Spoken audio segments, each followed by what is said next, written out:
ancien adjoint à l'urbanisme est sur une liste adverse. Pourquoi? Je crois effectivement que nous n'avons pas une conception de l'urbanisme qui soit compatible. Lorsque j'ai été élu maire, parce que j'en ai eu le pouvoir, j'ai été amené à refuser ou à annuler 15 permis de construire.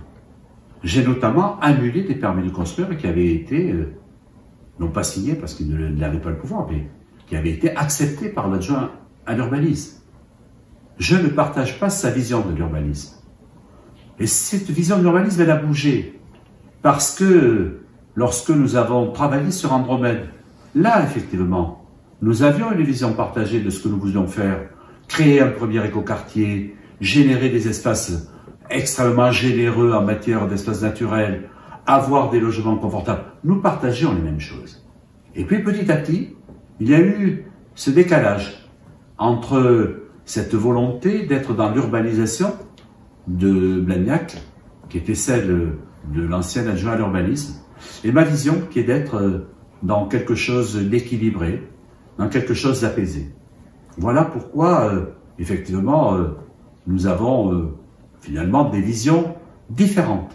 Et je peux comprendre en effet que l'ancien adjoint à l'urbanisme se retrouve sur une liste qui partage sa vision de la nécessité de densifier, de la nécessité de faire évoluer Blagnac, qui n'est pas la mienne.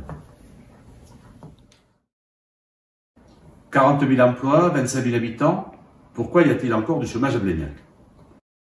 C'est-à-dire que si on avait une adéquation parfaite entre les offres d'emploi et la qualification des Blagnacais, ce serait parfait, puisqu'on pourrait répondre parfaitement à ce qu'est l'offre d'emploi. Bon, c'est bien sûr ridicule, puisque les entreprises n'ont pas forcément en face d'elles des qualifications qui correspondent à leurs besoins. Ça, c'est le premier point. Le deuxième point, c'est que 40 000 emplois, ce n'est pas 40 000 emplois Blagnacais. C'est 40 000 emplois métropolitains, qui sont donc effectivement occupés par des personnes qui viennent de Toulouse, qui viennent d'autres de la banlieue. Donc, la question n'est pas là. Donc, nous avons choisi une autre voie, la voie de la coopération avec les entreprises. Et cela passe par un travail, d'ailleurs une fois par mois, nous retrouvons les entreprises dans le cadre de ce qu'on a appelé les rencontres interfaces pour mettre les entreprises en relation avec la ville et notamment avec la maison de l'emploi et de l'entreprise qui connaît les demandeurs d'emploi et qui peut dire voilà, aujourd'hui, quelles sont les compétences qu'il y a à Blagnac, voilà quels sont les dispositifs.